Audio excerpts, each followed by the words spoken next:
Biar perkataanku ya Tuhan menjadi kepanjangan lidah-Mu dan menenangkan hati yang gelisah. Banyak roh yang panik di dalam diri kami. Biarkan gelombang itu reda. Sampaikan firman yang menyejukkan, yang penting untuk kami dengar agar kami berubah. Dalam nama Yesus. Amin. Mari buka Alkitab bersama dengan saya. Nanti saya mau nyanyi lagu ini lagi setelah firman. Saya berikan judul renungan hari ini, santai saja Tuhan pegang kendali. Betul. Santai saja. Tuhan pegang kendali. Bernafas panjang. Just relax my friend. Jesus is in control. Tuhan pegang kendali. Sekalipun kelihatannya sisi kiri kanan itu ada badai taufan. Kayaknya hidup kita itu amburadul, gak keruan. Tetapi bagaimanapun juga, Tuhan yang pegang kendali in the long run. Jangan sampai kita itu terpukau dengan situasi hari ini lalu kita panik sendiri. Kadang-kadang kita bisa overwhelm atau kita bisa merasakan problema kita menyengat. Rasanya sudah gak ada jalan keluar, inilah kiamat. Not really. Di mana ada Kristus ada jalan. Ada Kristus, ada Tuhan, ada Yesus, ada pengharapan. Jadi buat apa kita frustrasi kalau kita punya Tuhan? Yang penting kita percaya saja pada firman-Nya, firman itu berkuasa. Kita baca dulu Kejadian 21, ini cerita tentang Abraham dan Sarah. Ini waktu Ishak lahir, ayat pertama sampai ayat yang ke-7. Tuhan memperhatikan Sarah seperti yang difirmankannya dan Tuhan melakukan kepada Sarah seperti yang dijanjikannya. Maka mengandunglah Sarah, lalu ia melahirkan seorang anak laki-laki bagi Abraham dalam masa tuanya, pada waktu yang telah ditetapkan sesuai dengan firman Allah kepadanya. Abraham menamai anaknya yang baru lahir itu Ishak, yang dilahirkan Sarah baginya. Kemudian Abraham menyunat Ishak anaknya itu. Ketika berumur 8 hari, seperti yang diperintahkan Allah kepadanya. Adapun Abraham berumur 100 tahun ketika Ishak anaknya lahir baginya. Berkatalah Sarah, Allah telah membuat aku tertawa. Setiap orang yang mendengarnya akan tertawa karena aku. Lagi katanya, siapakah tadinya yang dapat mengatakan kepada Abraham, Sarah menyusui anak? Namun aku telah melahirkan seorang anak laki-laki baginya pada masa tuanya. Ini kabar gembira atau lebih tepatnya ada sebuah kejadian yang happy sekali bagi Abraham's family. Ishak lahir yang dinanti-nantikan 25 tahun. Janji itu akhirnya digenapi. Masa menunggu itu susah payah sih, tapi kalau sudah terjadi, sudah diberikan itu lupa semua sengsara. Seperti seorang ibu yang hamil mengandung anak yang dinanti-nanti. 9 bulan itu nggak gampang. Pasti melalui up and down yang luar biasa. Tapi waktu bayi itu akhirnya lahir sekalipun melalui kesakitan, tetap ibu tersebut begitu senangnya, dia akan melupakan semua sengsaranya. Tuhan itu pegang kendali atas hidup kita. Jadi kita harus menikmati prosesnya. Ayat pertama, Tuhan memperhatikan Sarah. Itu dia. Kalimat ini sangat-sangat powerful sekali. Tuhan memperhatikan kita. Belajar untuk percaya. Coba tenggelamkan dirimu dalam satu pewahyuan. Tiap hari harus sengaja karena dunia akan menarik kita jauh. Kalau kita mau betul-betul mengalami damai sejahtera di dalam jiwa kita, damai nggak bisa dicuri, bukan hanya santai yang sifatnya fisik atau jasmani, tapi santai di hati. Kita mau tenang, tenanglah jiwaku dalam naungan sayapmu. Tenang teduh, hai jiwaku, pujilah Tuhan.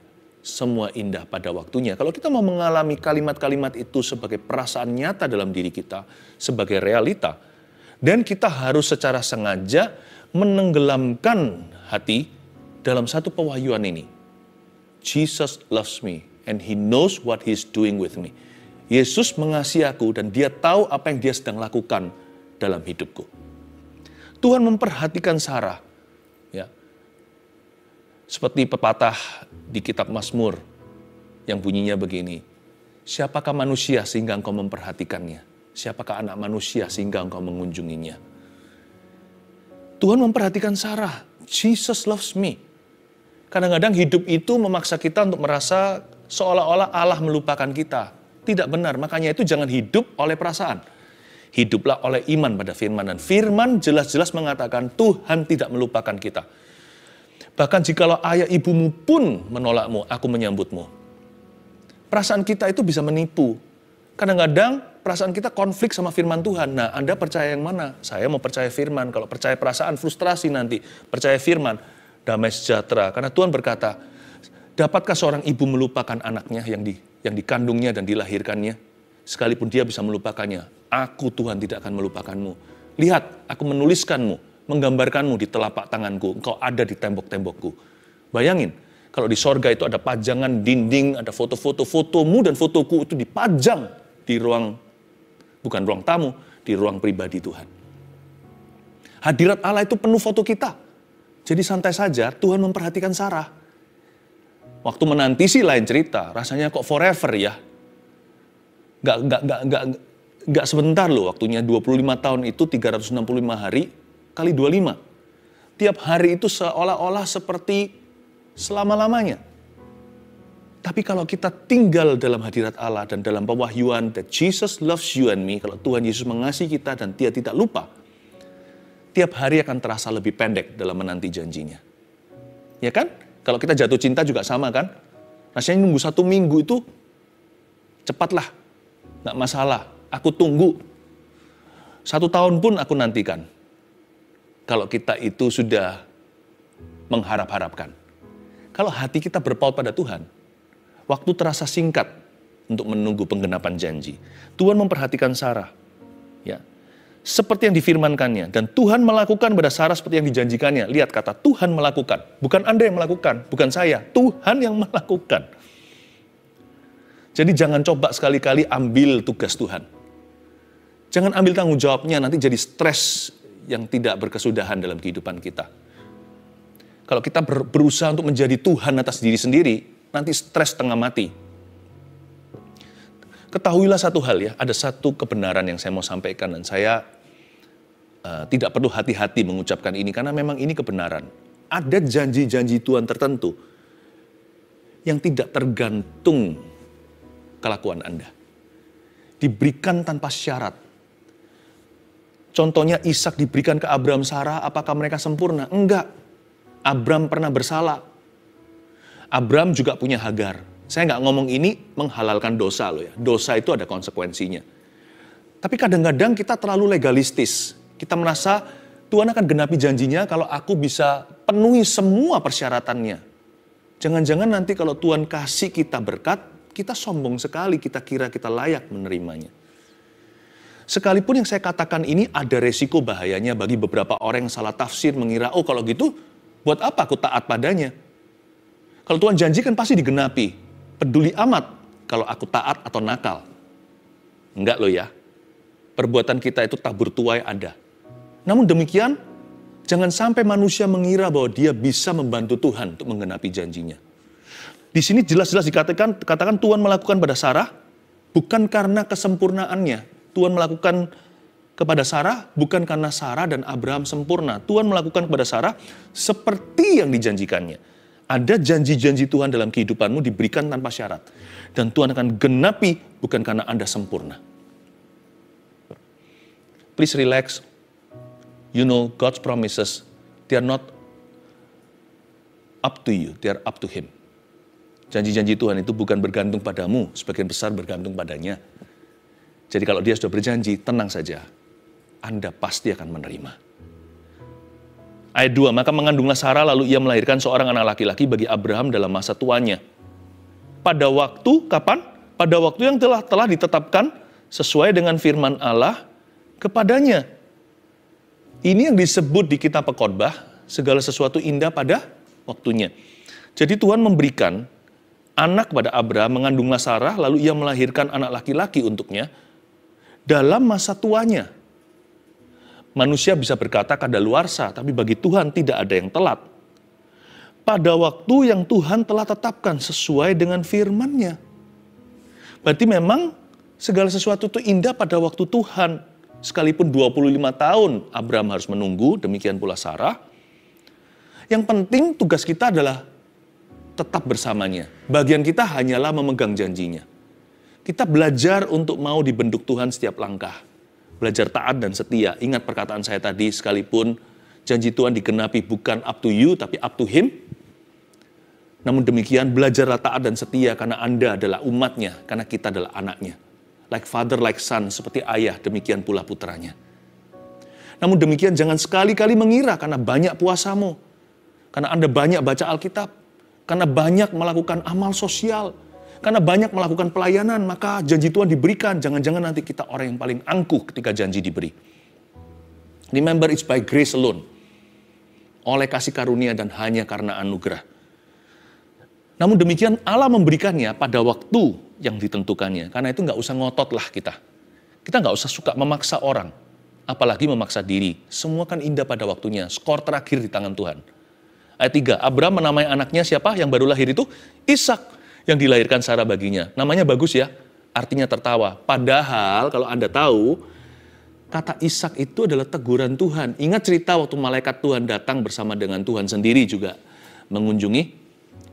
Kan Sarah diam-diam di pintu kemah, di balik sana, di dalam tenda, tertawa ketika mendengarkan, nguping nih ceritanya. Ketika Kristus di perjanjian lama bicara sama Abraham, tahun depan persis waktu ini, kamu akan menggendong anak. Dan Tuhan tegur dia, kenapa Sarah tertawa? Jadi sebenarnya nama ini harusnya mengundang trauma di hati Abraham. Siapa pernah ditegur? Ayo, siapa yang suka tersinggung kalau diingatkan? Ada orang itu yang gak kenaan, dikasih masukan langsung bela diri, langsung semprot orang lain, padahal demi kebaikannya sendiri. Kemungkinan kita semua seperti itu sih. Karena menerima masukan, input, apalagi kritik. Termasuk kritikan yang membangun. Padahal kritik itu membangun, kita juga nggak bisa menerimanya. Jadi, Ishak ini teguran Allah. Nama ini mengingatkan mereka hari ketika Tuhan mengkoreksi mereka. Hai kamu yang kurang percaya, coba lihat ayat 4. Kemudian Abraham menyunat Ishak anaknya itu ketika berumur 8 hari seperti yang diperintahkan Allah kepadanya. Udah gampang. Bagian kita hanyalah lakukan apa yang Tuhan perintahkan. Udah itu aja. Abraham menyunat Ishak anaknya itu hari ke-8. Seperti yang Tuhan perintahkan. Udah, just do what God says. Nggak usah pakai tapi segala, nggak usah pakai berbagai alasan. Jangan berdebat dengan penciptamu. Karena Alkitab mengatakan orang yang demikian celaka. Ayatnya bunyinya begini, celakalah orang yang berdebat dengan penciptanya. Just do what Jesus says to you. Lakukan saja apa yang Tuhan ajarkan, apalagi perintahkan. Dan Abraham diperintahkan untuk menyunat anaknya di hari ke-8. Lakukan. Simple and nice. Ya, gitu aja. Just simple faith. Don't complicate. Iman yang sederhana. Jangan buat rumit, saudara. Abraham nggak pakai segala macam bersilat kata, segala dalih dan sebagainya. Dia langsung sunatkan anaknya pada hari ke-8. Tentunya hari ini perintah sunat tidak berlaku di perjanjian baru kecuali kalau itu untuk kepentingan medis seperti higienis. Tapi zaman itu dulu adalah the covenant atau perjanjian Allah dengan umat Israel. Abraham sudah gak tawar-menawar. Udah Tuhan tuh jangan diajak negosiasi. Kalau dia suruh Anda ngampuni, ampuni saja. Santai aja, serahkan semua sisanya. Orang yang melukai Anda itu berubah enggak, itu urusan Tuhan. Udah gak usah bawa bagasinya Tuhan. Bagasi Allah itu Anda gak bisa tanggung. Gak mungkin mampu, bisa stres, bisa mati berdiri. Kalau Tuhan suruh kita memberi, udah gak usah berpikir lagi. Bukan gegabah loh ya, semua dengan perencanaan. Tapi kalau Anda diajari Tuhan, sebuah kehidupan yang suka berbagi, memberi. Trust God the outcome. Percaya kepada Tuhan hasil akhirnya.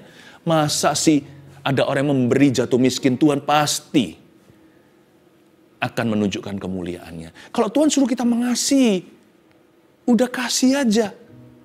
Nggak usah benci-benci. Apakah orang itu nanti layak kita kasihi? Kok enak dia begitu? Ngapain aku begini? Udah jangan komplikasi. Kalau Tuhan suruh kita bersyukur, Udah langsung aja berkata sama Tuhan, terpujilah namamu. Aku nggak mengerti Tuhan memberi, Tuhan mengambil, terpujilah nama Tuhan. Udah gitu aja. Nggak usah ditambah-tambahin, tapi Tuhan. Susah Tuhan bersyukur dan sebagainya. Loh buktinya dia bisa pakai tenaga untuk menjelaskan kenapa susah untuk bersyukur hari ini. Kenapa nggak pakai tenaga yang sama? Tenaga ekstra-ekstra dibuang sia-sia. Bersyukur saja. Kenapa dia nggak pakai energi yang dia pakai berlebihan itu untuk menjelaskan pada Tuhan kenapa hidupnya tidak bisa menaikkan pujian. Kenapa dia nggak bisa berkata terima kasih ya Bapak. Pakai saja energi itu, ngapain dibuang-buang. Langsung saja berkata pada Bapa di sorga, terima kasih ya Tuhan. Jangan dibuat kompleks lah. Santai aja. Kalau Tuhan pegang kendali, lakukan perintahnya. Disuruh sunat pada hari ke-8, lakukan. Gak usah mikir nanti gimana ini itu. Perintah Tuhan tuh gak ada embel-embelnya. Gak ada bla bla bla. Perintah Tuhan tuh ya dan amin. Just do it my friend. Don't complicate yourself. Jangan membuat rumit diri sendiri. Ayat 5, adapun Abraham berumur 100 tahun ketika Ishak anaknya lahir baginya. Berkatalah Sarah. Nah ini dia, kembali lagi ke tadi ya, nama Ishak tadi. Berkatalah Sarah, Allah telah membuat aku tertawa. Setiap orang yang mendengarnya akan tertawa karena aku. Kok rileks ya? Anda bisa rasa nggak tegang, nggak trauma, nggak marah, nggak tersinggung. Padahal waktu ditegur on the spot, namanya manusia, kadang-kadang nggak bisa terima. Sarah berdalih, mana aku ketawa? Aku nggak ketawa kok. Lalu malaikat itu, kalau ada malaikat di perjanjian lama, M huruf besar itu Kristus, penampakan Yesus sebelum perjanjian baru. Maka malaikat itu yaitu Tuhan Yesus itu sendiri berkata, enggak, betul, kamu tertawa kok, aku tahu, karena Allah Maha tahu. Tapi Tuhan tidak mau berdebat lebih lanjut. Maka Tuhan meninggalkan mereka dalam kasih karunia. Tahun depan kita akan ketemu lagi, kamu sudah gendong bayi. Gitu singkat ceritanya. Bagaimana Abraham menantikan di saat-saat terakhir dapatkan keturunan. Tapi kalau Anda baca di ayat 6, sama sekali tidak ada perasaan tegang ya. Berkatalah Sarah, Allah telah membuat aku tertawa, legawa, lapang dada. Setiap orang yang mendengarnya akan tertawa juga karena aku. Begini loh, nyantai aja. Kalau Anda ditegur oleh Tuhan akan sesuatu, atau ditegur oleh manusia, Tuhan bisa menegur kita melalui orang. Dan kerap kali Tuhan lakukan itu. Bahkan setiap kali Tuhan harus lakukan demikian. Karena Tuhan memang menghendaki manusia menajamkan manusia seperti besi menajamkan besi. Udah gak usah tersinggung, gak usah marah, gak usah dendam, gak usah dipikir, gak usah disimpan-simpan. Ya kan? Gak usah, bahkan gak usah diratapi. Simpan itu air mata untuk tangisi jiwa-jiwa, tangisi keselamatan anggota keluarga Anda yang masih terhilang. Buat apa dipakai untuk mengasihani diri sendiri? Kasihan aku ini, kenapa ditegur begini, kenapa dikoreksi? Padahal kritikan itu membangun. Kritikan yang negatif aja, yang gak membangun apa-apa aja, kita tetap bisa ambil positifnya kok. Apalagi yang sengaja diberikan secara konstruktif dalam kehidupan kita. Jadi nyantai aja seperti Sarah. Makanya dia disebut ibu kaum beriman. Abraham disebut bapak iman. Karena memang orangnya itu gak nyimpan. Allah membuat aku tertawa. Dia legawa mengatakan, setiap orang yang mendengarnya juga akan terbahak karena aku. Kayaknya ayat 6 ini diucapkan dengan tonasi, hahaha, semacam ketawa bagaimana. Bukan ketawa menghina, tapi ketawa lega. Nggak gampang loh ya. Bisa aja dia sakit hati sama Tuhan. Berapa banyak di antara kita yang dikit-dikit sakit hati sama Tuhan, dikit-dikit kecewa, dikit-dikit marah sama yang maha kuasa. Abraham Sarah nggak begitu tuh, padahal ditegur secara keras. Ada lagi satu orang di perjanjian baru. Coba tebak siapa yang ditegur mentah-mentah sama Tuhan. Hai kamu setan. Wow, digituin sama mentornya, sama gurunya. Kok nggak pindah gereja ya? Kok nggak dia ganti aja juru selamat? Atau ganti kepercayaan? Dia ditaruh di corner atau dipojokkan dan dikatakan. Terhadapnya langsung face to face, langsung disemprot ke mukanya. Hai kamu iblis, enyahlah dari saya. Engkau memikirkan apa yang dipikirkan manusia. Yesus menegur Petrus. Tapi Petrus paling cinta sama Yesus. Bukankah dari semua muridnya Tuhan tanya, hai Petrus, do you love me? Dan dia berkata, Tuhan berkata begini, "Do you love me more than this?" Apakah kamu mengasihi aku lebih dari murid yang lain? Itu pasca ditegur. Berapa minggu setelah teguran itu, waktu Yesus bangkit kembali, Petrus ditanyain, "Kamu masih cinta nggak sama saya?" Petrus sama sekali nggak marah, karena Tuhan berhak. Jelas-jelas dia salah. Jadi kalau kita ada salahnya, ditegur sama Tuhan, jangan marah, jangan ngambek. Kalau kita ada salahnya, ada kurangnya, kita ditegur oleh sesama kita. Apalagi yang berhak menegur kita. Jangan lalu habis itu, ping, langsung hilang, lenyap, tidak berjejak lagi. Jangan seperti itu, orang yang gampang sekali sakit hati. Ambil positifnya, kalau memang Anda salah, kalau memang ada sesuatu yang bisa dipegang dari teguran itu, apa yang baik, apa yang mulia, apa yang patut dipuji, apa yang layak didengar, simpan di hati, minta Roh Kudus kelola, dan langsung berubah. Ayat 7, lagi katanya, "Siapakah tadinya yang dapat mengatakan kepada Abraham, Sarah menyusui anak? Namun aku telah melahirkan seorang anak laki-laki baginya pada masa tuanya." Sarah bilang gini loh, sekarang terjawab sudah. Segala macam desas-desus, rumor-rumor itu, here says, there says. Apa kata orang, tetangga bilang, bisik-bisik, siapa yang tadi mengatakan kepada Abraham, "Masa Sarah menyusui anak? Lihat, aku telah melahirkan seorang anak laki-laki baginya pada masa tuanya." Jangan terlalu pedulikan, masukkan ke dalam hati apa kata orang lain tentang dirimu. Malah justru masukkan dalam hatimu yang terdalam bahkan apa yang Tuhan katakan tentang Anda. Janganlah hiraukan opini manusia, tapi perhatikanlah firman Allah. Hidupmu tidak tergantung apa kata orang, tapi apa kata Tuhan. Dan jika dia berfirman, apa kata orang semua suatu hari akan dimentahkan. Tapi kalau Tuhan tidak berfirman dalam hidupmu, orang mau bilang apapun dalam hidup Anda, sia-sialah Anda membangun rumah. Sebab ujungnya adalah kehancuran. Skor terakhir itu di tangan Tuhan yang memegang kendali atas hidup kita. Santai itu bukan tidak berbuat sesuatu. Santai di sini artinya rest in faith, not rest in peace. Itu namanya RIP, itu mati. Rest in faith, belajar untuk istirahat dalam rohmu. Di dalam iman percayamu pada Tuhan. Tenang aja, santai aja, gak usah bawa bagasi stres yang gak perlu. Karena hidup itu udah ada stresnya sendiri. Kesusahan sehari untuk sehari. Ada stres yang bagus juga, stres yang baik seperti stres pekerjaan, tantangan-tantangan di depan. Jangan bawa yang gak perlu-perlu itu di pundak kita. Karena perjalanan kita masih panjang, saudara. Sarah lo lihat, dia dari dulu dirasan-rasan sama teman-teman. Makanya dia gak suka ikut arisan. Semua orang omongannya banyak. Zaman dulu gak pakai yang namanya keluarga berencana. Mereka punya anak itu seperti peternakan sebanyak-banyaknya. Dan Sarah tidak punya satu pun. Karena itu Sarah selalu merasa dirinya tidak in group dengan wanita-wanita yang lain. Tapi Sarah gak marah juga sama mereka. Ngapain dendam sama orang? Rugi kepahitan sama debu dan abu. Manusia itu kan hanya dust and ashes.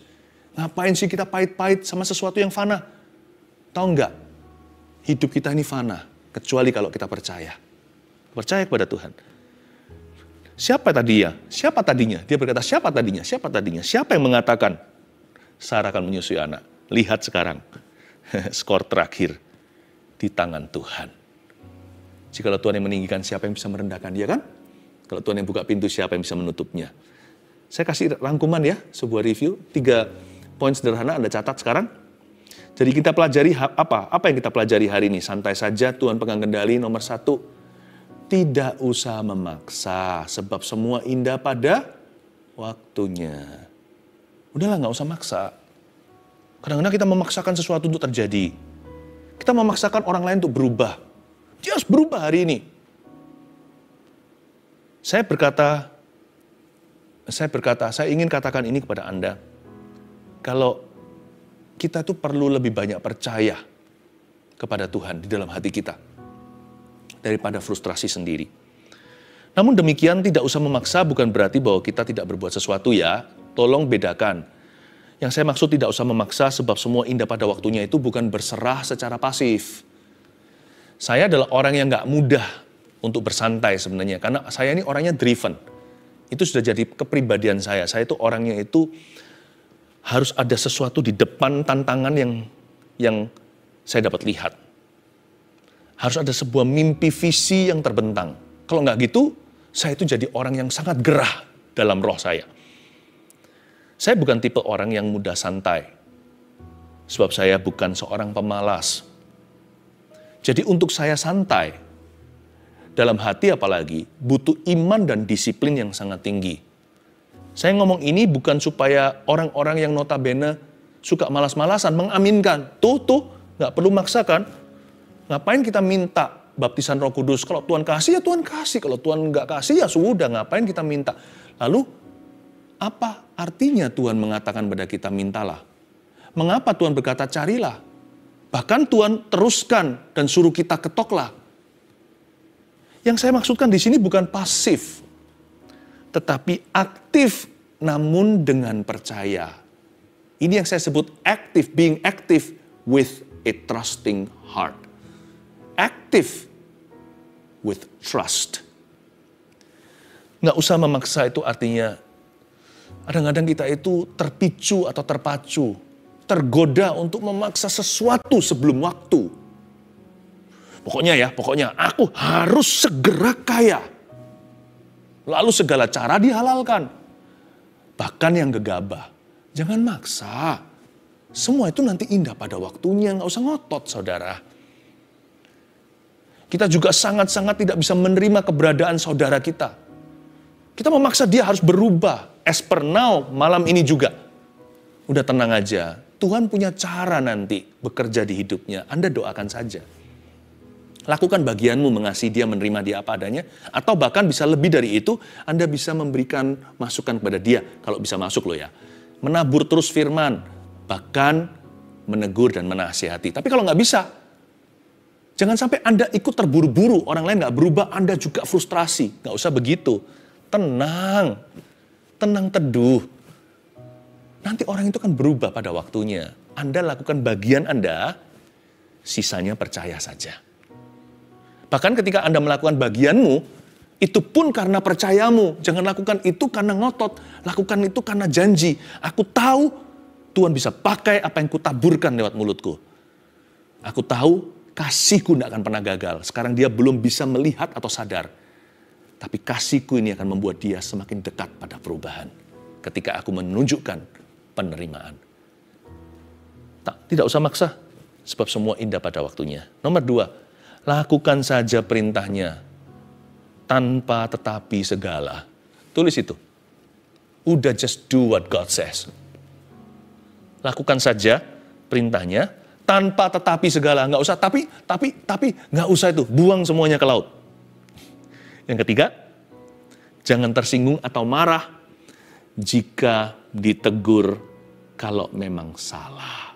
Saya ulang lagi, jangan tersinggung atau marah jika ditegur kalau memang salah. Kalau kita benar pun sekalipun, kita jangan bela diri dulu, kita dengarkan dulu. Oh ya. Pasti ada positifnya. Ya, memang betul sih ada orang tertentu nggak usah didengarkan terus-menerus. Sekali aja cukup, jangan beri ruang atau waktu. Tapi nggak perlu kita jadi jatuh gara-gara orang itu. Apapun perkataan orang, saring itu, jadikan kebaikan buat hidupmu. Apalagi yang konstruktif. Kalau kita memang salah, ditegur, nggak usah tersinggung atau marah. Belajar seperti Sarah, legawa. Belajar seperti Abraham, let go and let God. Santai ya. Yang saya maksud santai bukan berarti pengangguran, nggak bekerja, atau tidak berusaha. Yang saya maksudkan santai bukan berarti nggak minta, mencari, atau mengetok bahkan. Yang saya maksudkan santai adalah penuhi hatimu dengan iman bahwa Tuhan Yesus yang kita sembah ini memegang kendali atas kehidupan kita semua. Skor terakhir di tangan Tuhan. Tenanglah jiwamu dalam naungan sayapmu.